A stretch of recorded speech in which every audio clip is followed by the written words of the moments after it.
Welcome back to the Female Dating Strategy, the meanest only female dating podcast on the internet. I'm your host, Diana. And I am Rose. And today we have a very special guest who we are just delighted to have on our podcast. Kate Anthony, welcome.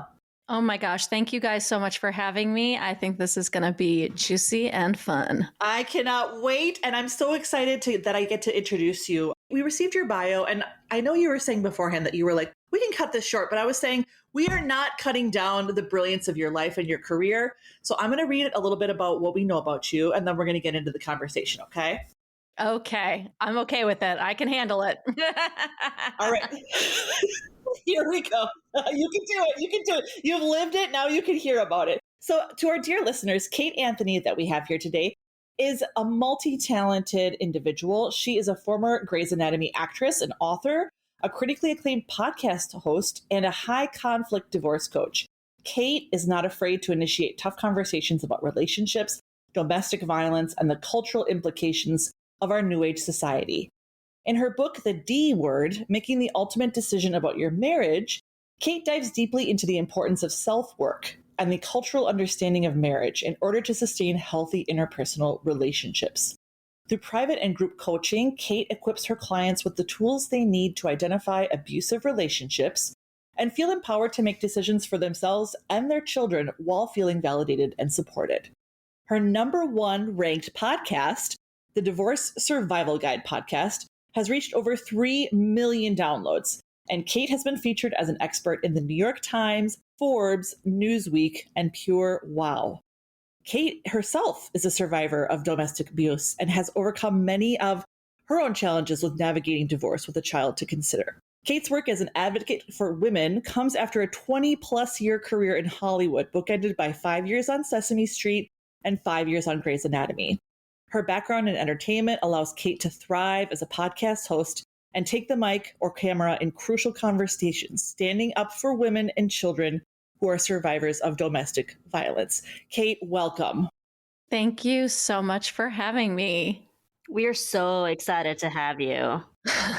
We've got so much to talk about. It's going to be insane. Diana, I need you to take point, because otherwise I'm just going to I'm going to be stumbling all over my words. Oh, sure. I have so much. You know what? Let's throw you a softball question. Who was the biggest diva on Sesame Street? We want to know. It was Big Bird, wasn't it? It was Elmo, wasn't it? I have a feeling it's Elmo. Oh, listen. So I am old enough that I was on Sesame Street long before Elmo was even a thought. Wow. Oh my. Were you on Sesame Street when Kermit was on Sesame Street? So Kermit was actually filmed in a different studio. So I think actually he might have been out here in Los Angeles. We were in New York, but I am old enough to have worked with Mr. Hooper. And you guys are like, who the hell is Mr. Hooper? I don't know who that is. I don't know who that is. Yeah, it's his store. It's his store. Ah. Yeah. So I was on Sesame Street in the 70s. So. Oh, wow. Yeah, we didn't have divas. It was so, listen, it was such an honor to be part of those early years of Sesame Street, where, it was just so full of hippies just trying to do something different, right? It was so cool. That was not where I was expecting that to go. Yeah, no, that's what it was. That's really what it was. Well, it makes sense. It was the 70s, so that makes total sense. Exactly. And they're like, we got to do something different for these kids. And, it was great. It was such an honor, honestly. There's some YouTube videos. One of them is a day that Ray Charles came on the show. Oh my God. And did the alphabet song. And I had the privilege of sitting on a piano bench next to Ray Charles and singing with him. Oh my gosh. Yeah, when I was 7 years old or something. So those are the kinds of experiences that I got to have on that show. And it's just, really cool. And now to have the videos of it, it's just amazing. Wow. Oh, that sounds amazing. Yeah, really cool. My mom had to explain it to me because I was like, what do you mean? She was like, okay, listen. Let's break this down for a 7-year-old. Let's break this down. He's blind and he plays the piano. And I was like, what? What are you talking about? How? It's insane. It is insane. Yeah. Like, actually, I'm a piano teacher, Kate. Oh my gosh. Okay, well, wow. He's one of my huge heroes. Like Ray Charles and Nina Simone are some of my like most revered musicians because what they can do on the keys, it's out of this world. Some people just have that connection with music. Like he's just a once in a lifetime kind of talent, you know? 100%. 100%. So that was when you were 7. And then how did you end up becoming this divorce expert then, Kate? Walk us through that journey if you don't mind. Well, I'm going to skip a few years, but I mean, essentially, I was what I now know to be toxic and abusive marriage.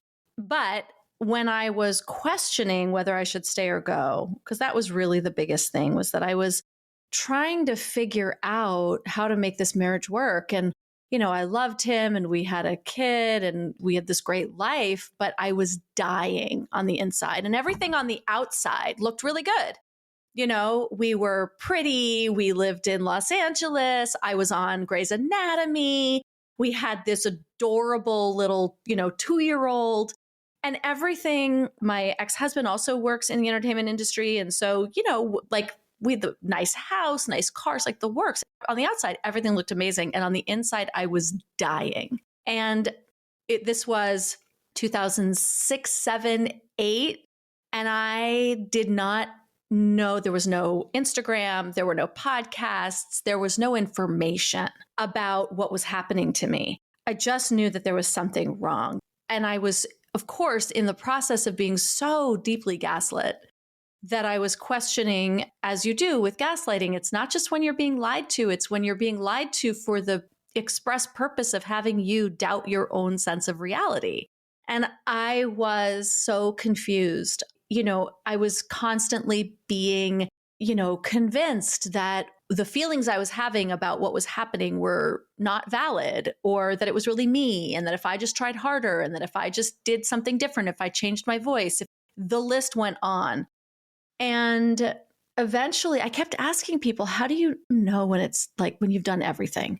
Because you sort of have this sense that there's just something else around the corner, that if I stop now, I'll have missed the thing that was going to fix it all.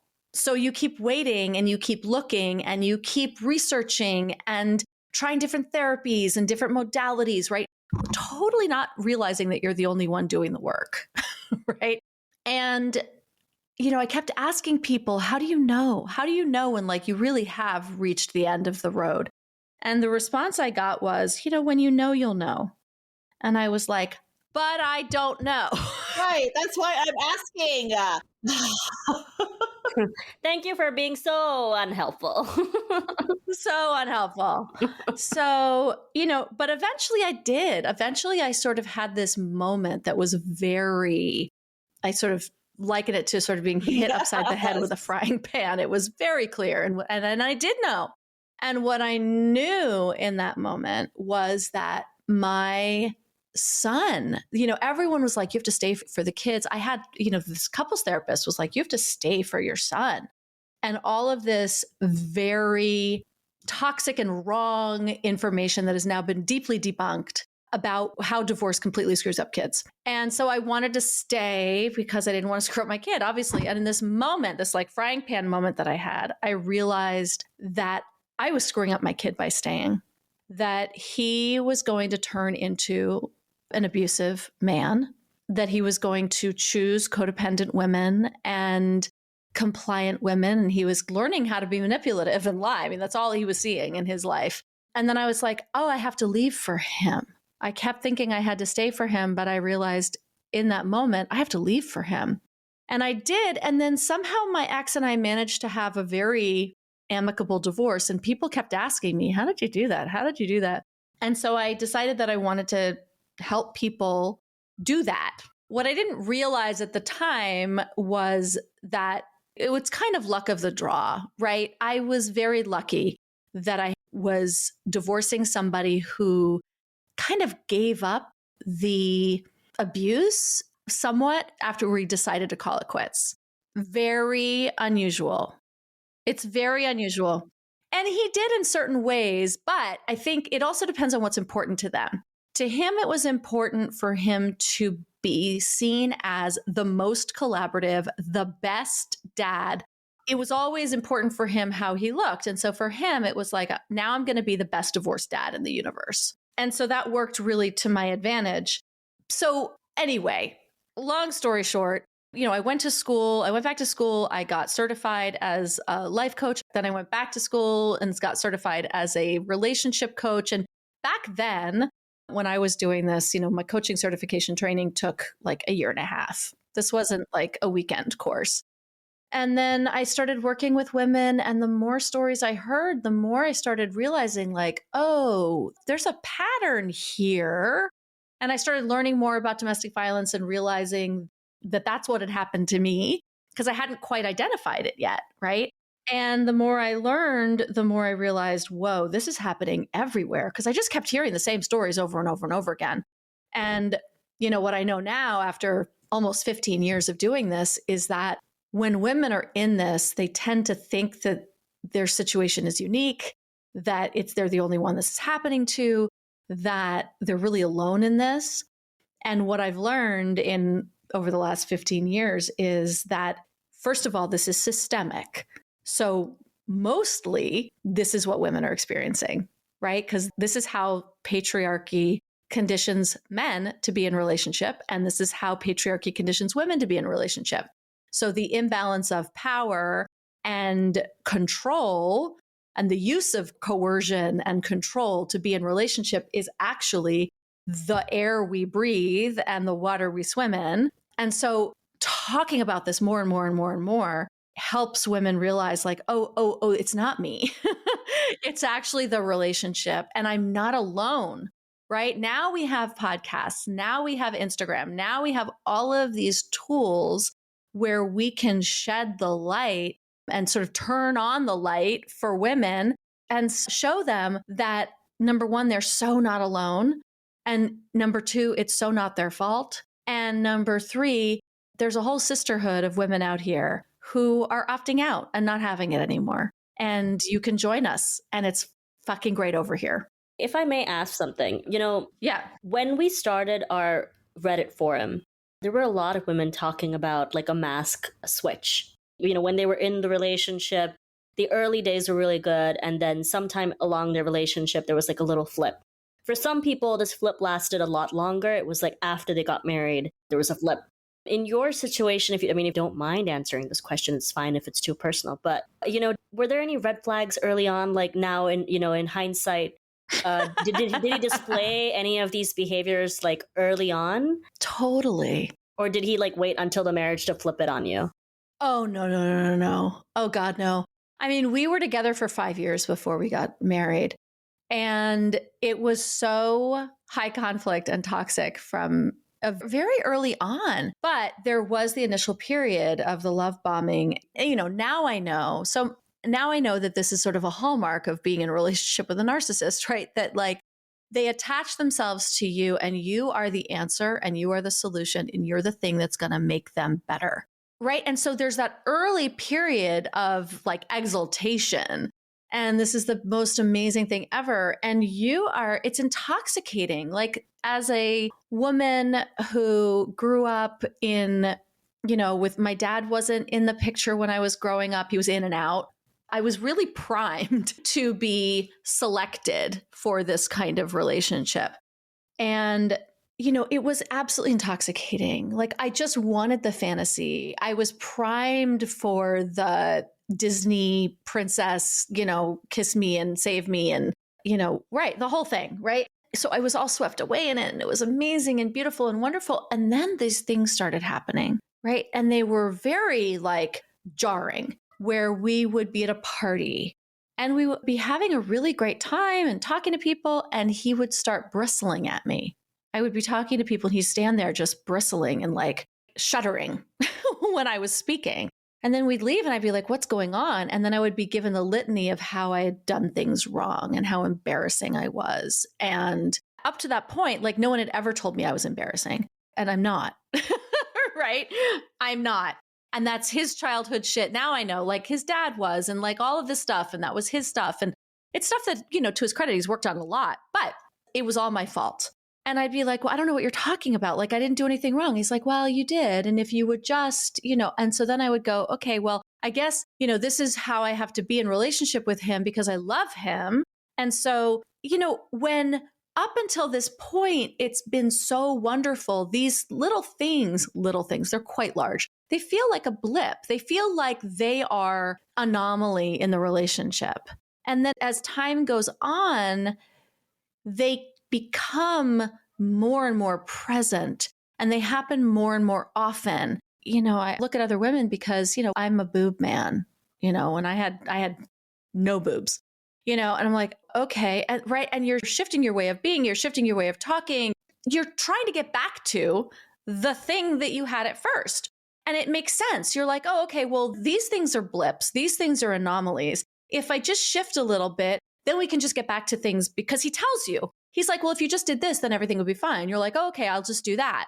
And then we'll get back to what it was. But the target is now moving all over the board. And every time you hit it, there's another one. And now you have no idea who you are anymore. You have no sense of self. You've lost all of yourself. And all you want is to get back to the thing that you think is the reality of the relationship, not realizing that this is actually the reality of the relationship. I think a lot of people want to get back to the honeymoon phase of like the early days. Absolutely. It is. It's the illusion. And, you know, have you ever heard of Chinese water torture, Kate? Uh-huh.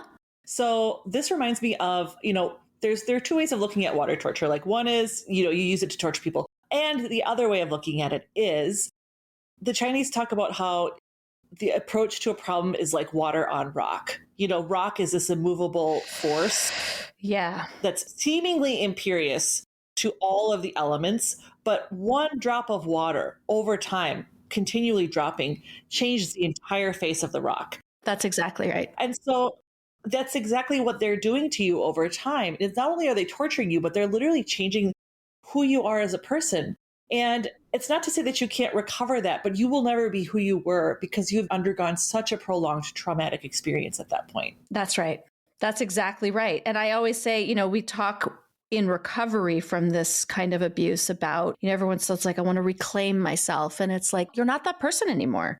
So let's stop trying to get back to what we were or who we were. Sure, there are things that we're going to remember about like, oh yeah, I used to like going dancing and he took that from me and I'm going to reclaim that. But also like, who are we now? Right? If I had not gone through this relationship, I certainly wouldn't be here talking to you today. It completely shifted who I am and what I do and the gifts that I give to the world. And I'm lucky that I was able to harness that and create something that does that. But good Lord, this is a completely different me than I would have been had I not had this experience. And, you know, this makes me wonder if one of the reasons why it's really hard to call it on a relationship is because it's so devastating to have to grieve who you were and who you will never be because of this relationship. Yeah, I wonder how much we know that, right? At the time, I think that is part of it. And it's part of the work, perhaps, that we really just don't want to have to do, you know? Right? It's like, come on. We always say on this podcast, like when you start trying to make the changes in your life that are actually beneficial to you, it will feel uncomfortable because you have lived in this kind of weird comfort for such a long time. It's essentially self-sabotage, but because you've been doing that for so long, it feels comfortable. You know, actual change, the hard work of growing and evolving, that stuff is really uncomfortable because you're not used to doing it. You're not used to showing up for yourself like that. Absolutely. Also wanted to ask about your other toxic relationship, which is the one you had at Hollywood. Because I do think that you mentioned earlier that you kind of grew up on like a very Disney-fied version of love. And I would say that a lot of women probably had those ideals as well. Most of us did, yeah. Most of us. Well, yes. And I'll tell you, it wasn't like I grew up on that because my parents had that. It wasn't like, you know, my parents were separated when I was 11 months old, you know, and my mom was a full-time single mom raising me in New York City in the 70s on her own and going back to school, getting her master's and her PhD. Like, she's a badass. Damn, Kate's mom. Like, what? Yes, Dame Swain, man, right? She is no joke. So it wasn't like it was presented to me, but I think that, I did grow up being like, well, I'm going to have something different, right? I'm going to have that Disney version because look, we all grew up on that. That was, especially in the 70s. Hello, feminism was, pretty early in its development. And absolutely, my mom would talk about the patriarchy and she'd talk about feminism and she'd talk about Gloria Steinem and I would roll my eyes. Mhm. Yeah. Oh. And now here I am. Especially when you're a kid, I think, you're like, okay, mom, whatever. Yeah. And I literally now wear a necklace that says fuck the patriarchy. So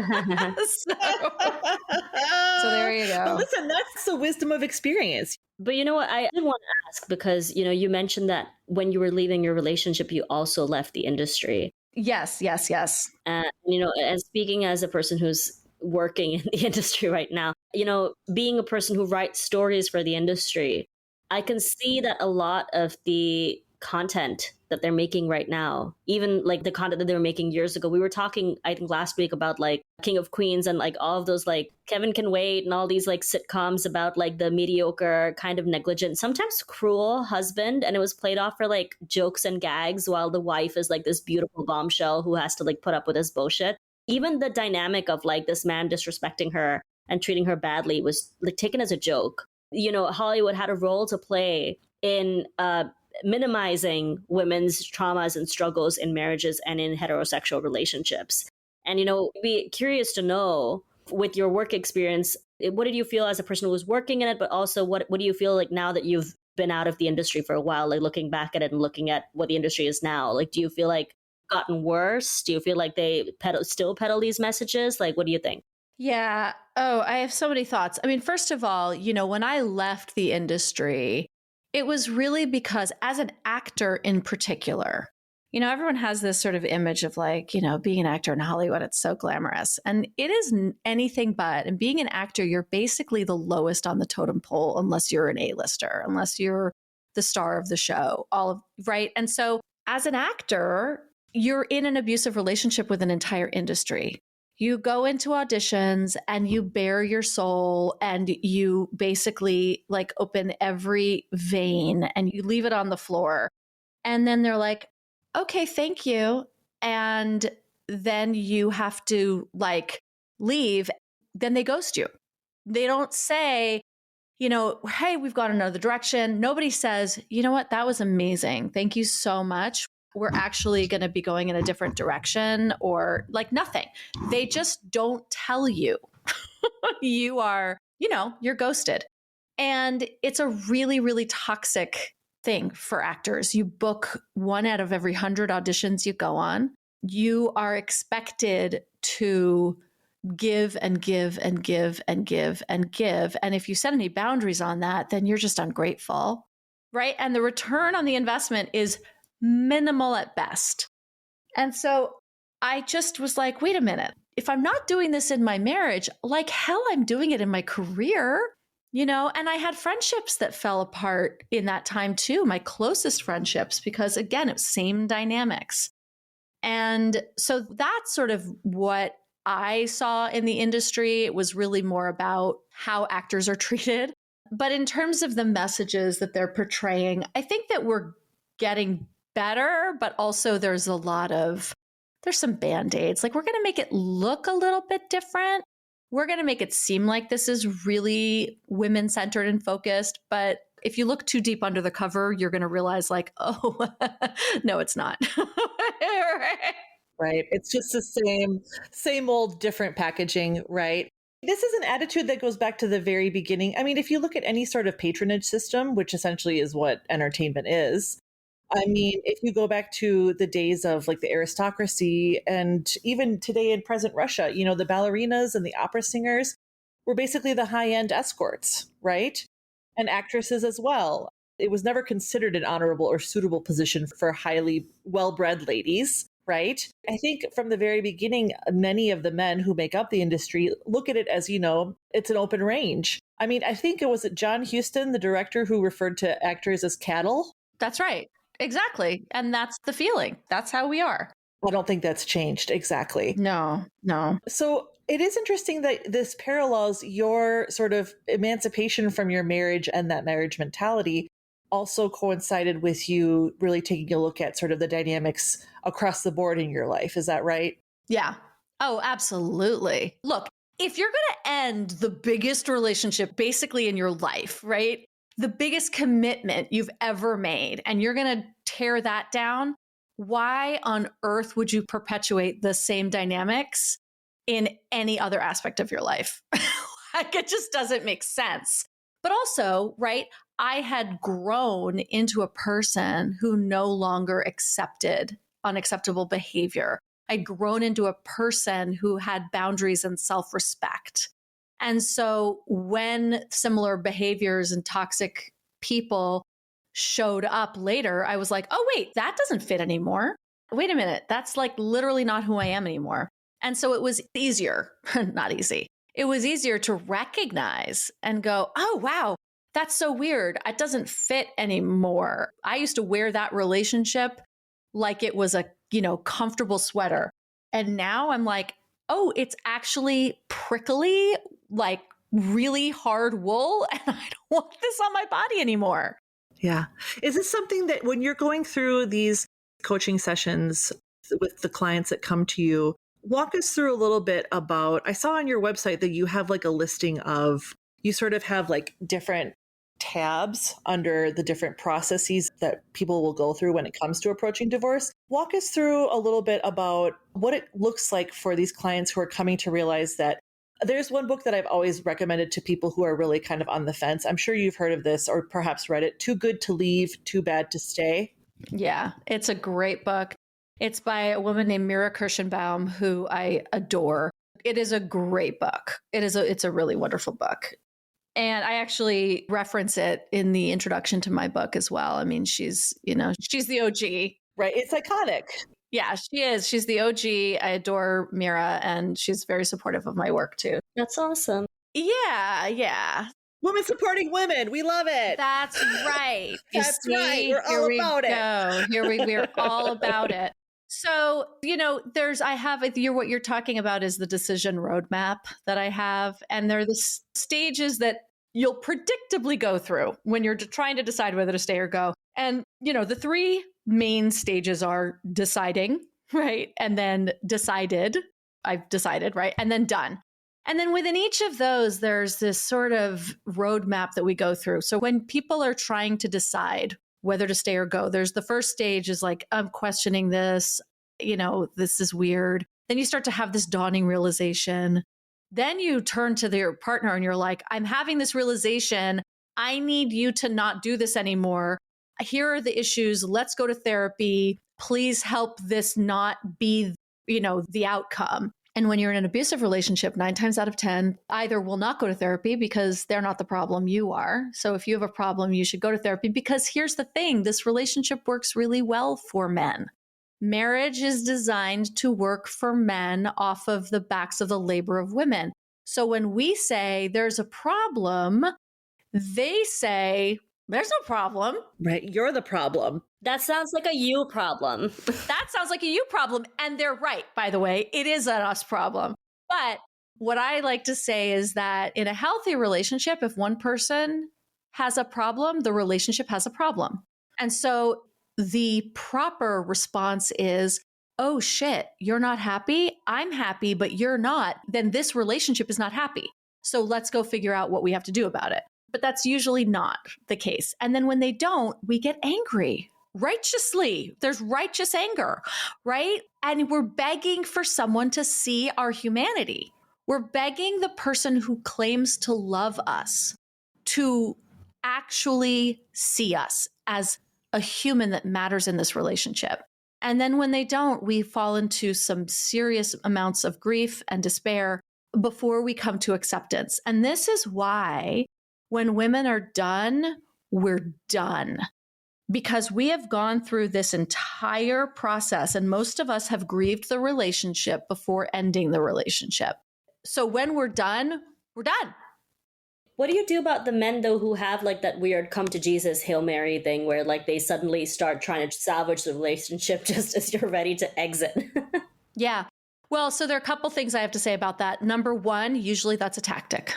Usually that's just oh shit, she's serious. Let me play at doing the work that she says she, right? Because they will. As soon as you have the talk, as soon as you say in the decided, the first thing you're going to do is like, tell them like, oh, I'm done, which I have a very specific framework for because it's a very difficult conversation and it has to be done the right way. And the first tip is it's not a conversation, it's a declaration. That's right, because it's not a discussion, okay? You're not going in to negotiate. Nope. You're not looking for permission. You're not looking for agreement or acceptance. You're just telling them what you've decided because you are a human being in your own right and you get to make this decision without asking permission. But as soon as you do that, the very next day, everything that you've been asking them to do in the house will get done. They will suddenly start doing laundry. They're going to pick up the kids. They're going to do all of the things that you've been begging them for decades. And look, if you're lucky, a couple months, but usually when they realize that it actually isn't changing your mind, they will flip on a dime. Haven't I heard, Kate, that you only know the person you married when you divorce them? Yep, 100%. I say that all the time. You really only know who they are when you divorce them. And so either it is just a tactic, right? And listen, I say if you have an ounce of a fuck left to give in this relationship, then see how it plays out. Give it time, observe, and see if this lasts more than 2 or 3 months. And you'll know very quickly, because what I say is, listen, so separate. If you have an ounce of a fuck left to give and you really actually want to give it a chance, separate and say, I'm happy you're doing the work. I need time to see if this is something that is going to be lasting. And, actions speak a lot louder than words. So I need some time to see if your actions actually align and hold that boundary and see what they do.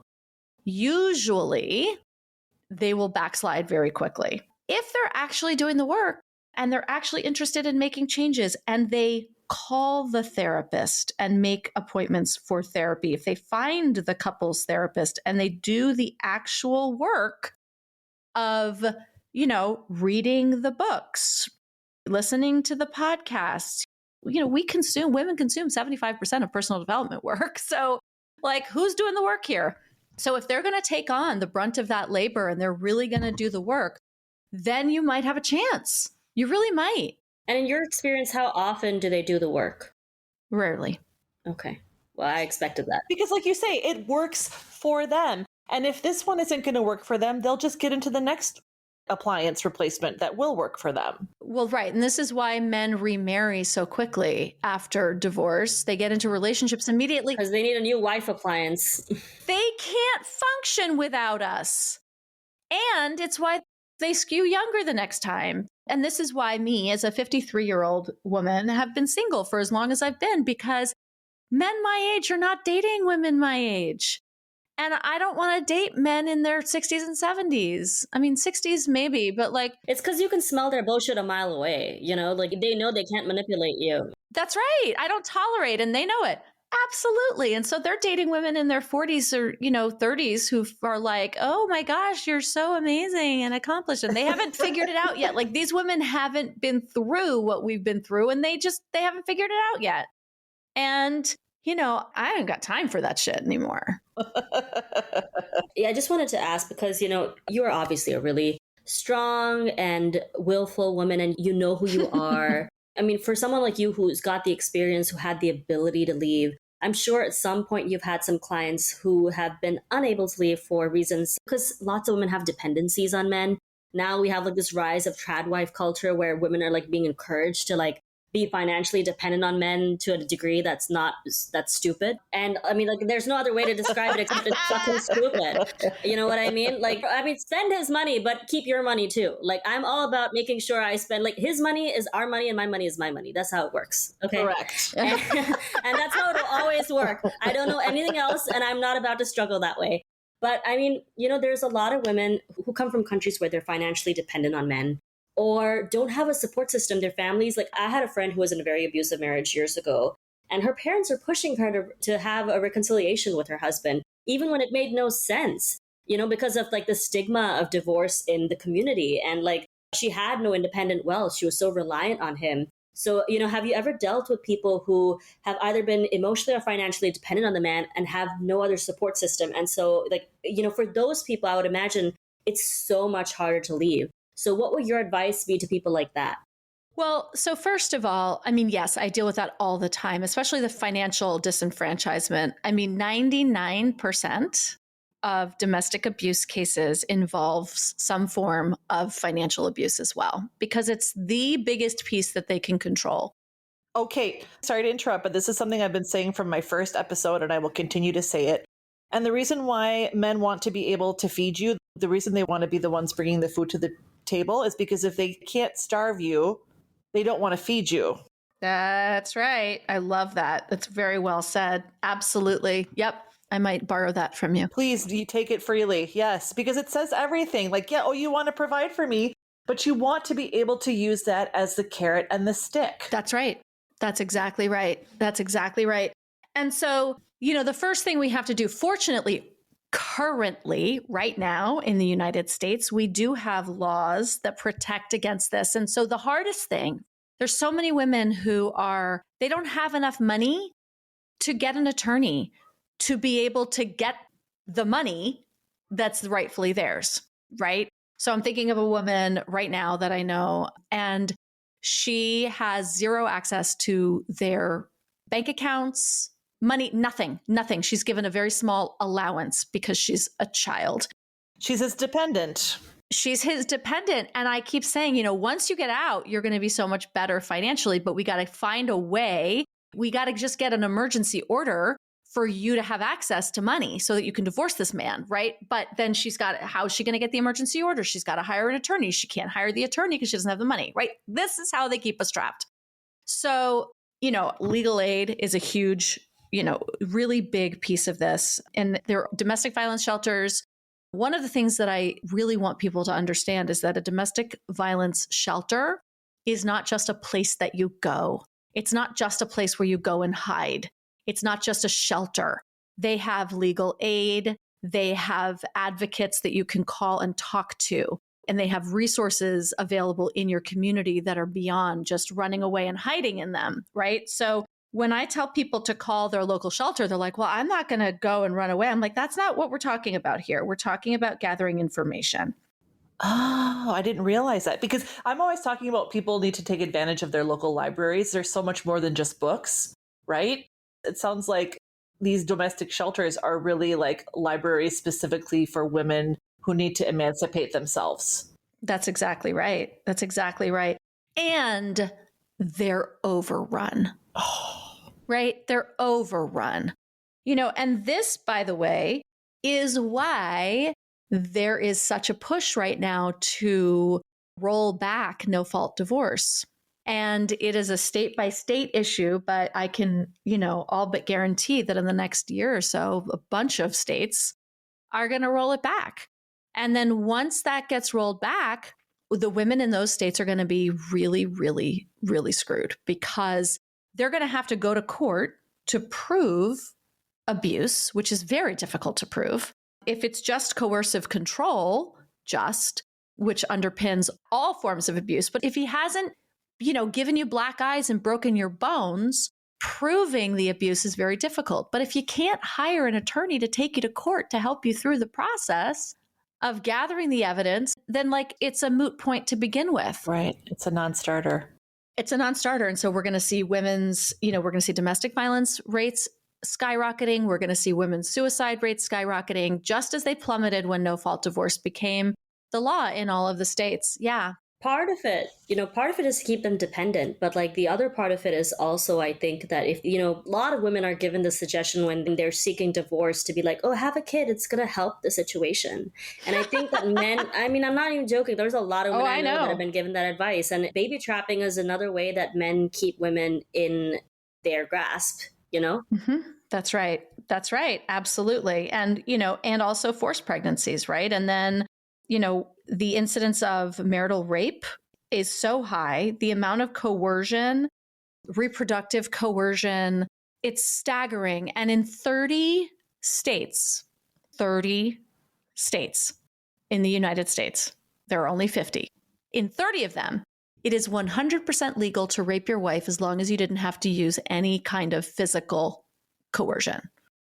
That's right. And not only that, Kate, but how many states is child marriage legal? I think it's up around 30 or 35. It is legal to marry girls as young as 12 years old in the United States, in many states. I have to say it's so like baffling for me to hear because, again, I come from like a developing country. Whenever people ask me about my experience in America and I tell them it's like any old other place that has problems, they're so shocked because like all the media exposure we got about America is like, it's like this utopia on earth. Everybody is drinking Coca-Cola and dancing on the streets. Hollywood has been one of the most successful psyops in the history of It humanity. really has. So great. It really has. So great. But you know what? Have you heard the story about Abraham Lincoln and when he was representing that woman who killed her husband? I don't know if the two of you know this story. No, I don't, but I want to. Basically, Abraham Lincoln used to be a lawyer and he had to represent a woman who was accused of murdering her husband. And everyone in town like knew that she was being abused by this guy. They felt bad for her. They didn't want her to go to prison. And so he like requested the judge if he could like have a private meeting with her in one of the other courtrooms. And he spoke to her and he comes to the lobby or whatever where he's supposed to meet the judge. And the judge is like, where's your client? And he's like, oh, she asked me where she could get a glass of water. And I told her Tennessee. And like, basically he let her escape essentially. And I always tell people this, I'm like, if Abraham Lincoln, God knows how many years ago, knew that this was wrong to send this woman to prison for reacting to such suffering, then like men know what the fuck they're doing. You know what I mean? Like men know, they're not naive. Like the way that people treat men are like they're like these stupid coddle kids that don't know any better. And it's like, no, they know what they're doing the entire time. Like the playing dumb is an act, That's right. Listen, if you had a domestic and sexual slave, why would you ever want to let them be free? That is what men have been guaranteed for millennia. They're not going down without a fight. All we're seeing is a reaction to the very slight gains that our foremothers have fought for and gained for us. I think it's so timely to have you on the podcast this week, Kate, because as we were mentioning to you in the pre-chat, Diana and I have already discussed 4B. We've been talking about the no-fault divorce that's on the horizon. We've been talking about, the Roe v. Wade and its potential fall. And, we're all about having the strategies and tools for being as discerning and practical as possible if and when you decide you want to find a life mate. But these are literal life and death. It's a matter of life and death when you are determining who is you're going to let under your roof. Yeah, I mean, it really is because, listen, dating is the most dangerous for women of anything that we do. The number one predator is men. That is our number one predator. It's not like we go out into the world and are going to be eaten by like jackals or anything, right? Like it's men. They are the predators. And so in order for me to find a partner, I have to literally put my life on the line. And if I'm not putting my life on the line, I am putting my emotions and my spirit and my psyche on the line. And like, what is worth the risk? And, I think I said to you in the pre-chat, we were talking about how like one of the biggest things that women will say to me when they're contemplating divorce is like, but what if I'm alone forever? And my response to that is often or usually, so what if you are? Like, why is it the brass ring for womanhood to be attached to a man?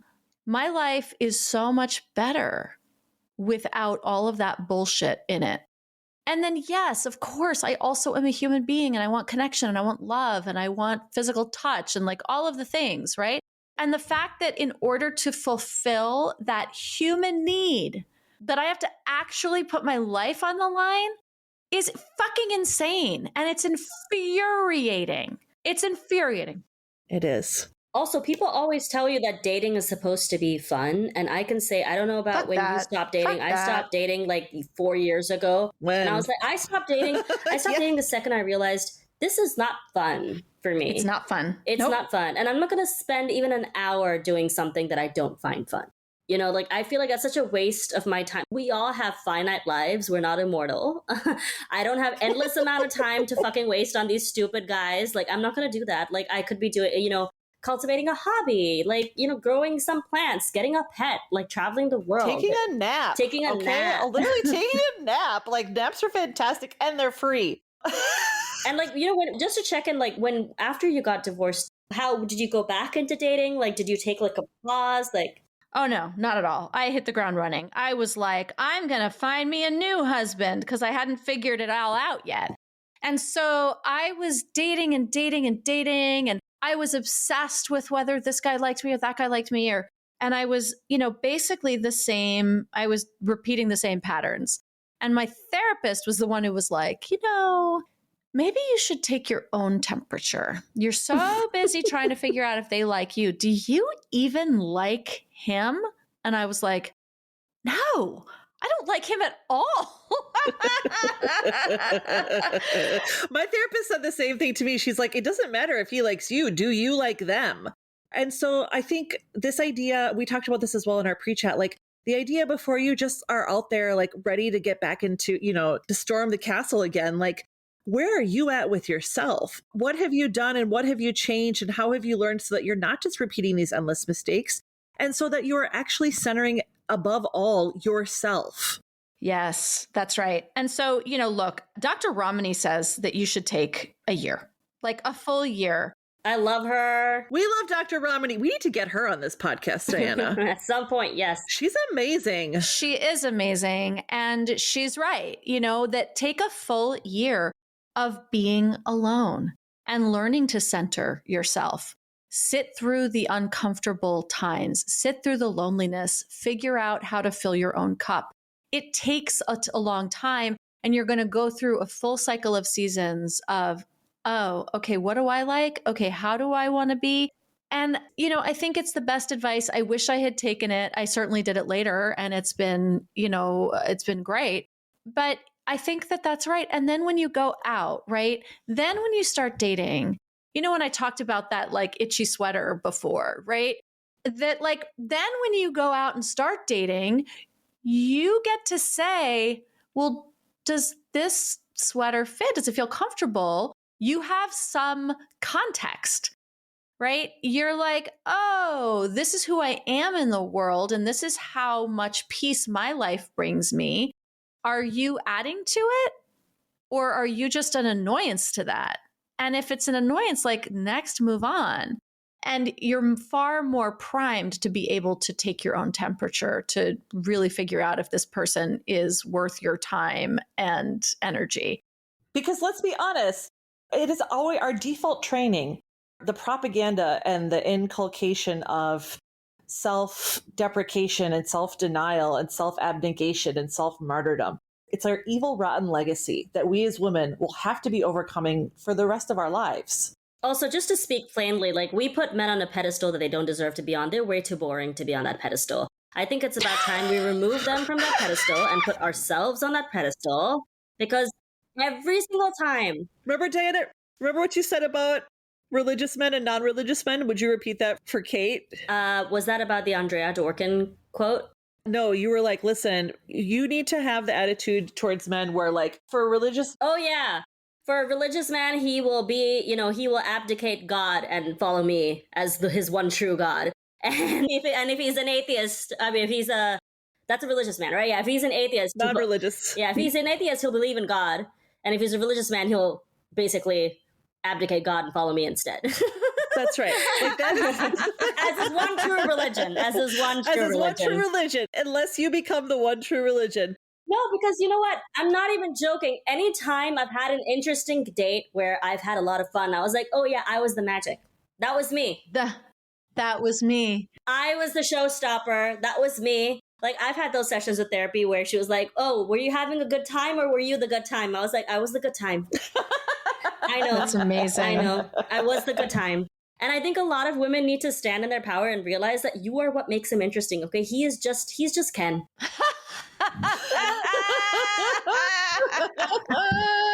You know what? I know the mark of a good marriage when I hear nothing about the husband. I don't know anything about him. He's like her Birkin, he's just on the side.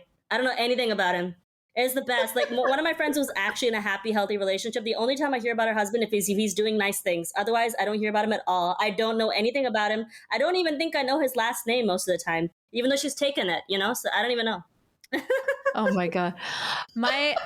People always say like, what does a healthy relationship even look like? And I always tell the story of my friends, Mindy and Robert, who have been married for 25 years, 30 years. I don't even know. And they're so perfectly matched. And he adores her so much and she's very funny. And every time she tells a joke or says something funny, he laughs. And then he looks around the room at everybody else laughing with this look in his eyes like, isn't she amazing? Isn't she just so funny? And like, that's what I want for everybody. I want everybody to be married to a man who's just like looking around the room being like, did I hit the jackpot or what? Or what? Yes, exactly. You know what? And ladies, like, this is what I want for all of us. We've talked before about how butterflies are typically like a warning sign from your nervous system. Right. It's not romance. It's not like this elusive sparkle. It's literally your prey instincts are kicking in. Okay. And we often talk about how, the most successful relationships are really kind of the boring ones, because what is healthy and what is normal is often what we are least used to. And so in order for us to get that into our heads that like, this isn't something that you should be calling home about. This isn't anything that you should be seeing on the TV or in entertainment, because it's not drama, it's real life. And real life is the mundane, right? So I know we're almost, how does this time fly by so fast? But because we've got such good stuff to talk about, we always just enjoy ourselves so much. And Kate, you've been a wonderful. Yeah, but we're so grateful for your radical honesty, because honestly, we say the same thing to the women who listen to this podcast. We say, you know what, you have to start practicing radical honesty with yourself. If you know that you're taken by these things, like you're vulnerable to certain kinds of charms, like last week I gave like this advice that, whenever I go on, I haven't been on a first date in years, but when I go on a first date with a man, I tend to write down notes about things that I felt a little iffy about, because I know I tend to gaslight myself into believing the best of people, because that's just who I am. So I keep notes, and I also just write, is he attractive or is he just tall? Because I am a sucker for tall men, and I'm like, is he attractive or is he just tall? And you have to go and seek your rootless friends if you have them, because they will keep you in check. I think that, also if you have any advice for people who don't have a support system while they're navigating this, because I'm sure it's so much harder when you don't, of course, having someone like you in their corner is such a huge, it's just a huge plus, because it helps having anyone believe in you. But for the women who don't, and for the women who are going to live in those states where this is a possibility, where their rights might be rolled back, a lot of them come from really conservative cultures where the women in their circle might be the kinds of people who encourage them to stay in these disastrous relationships. So do you have any notes for them, any last thoughts for them? Well, I will say that, finding your community, finding people that you can trust. And, now we have the internet, there are places online. I have a group coaching program for women going through divorce that is amazing, because it's like this incredible collective of women, and they're supporting each other. And we have, Zoom calls, but there's a Facebook group, and it's a really everybody's going through the same thing. Finding places like that are focused on the healing and focused on the path forward, but finding people, if it's in your community, if it's on the internet, there is so much support out there now that it is possible to find.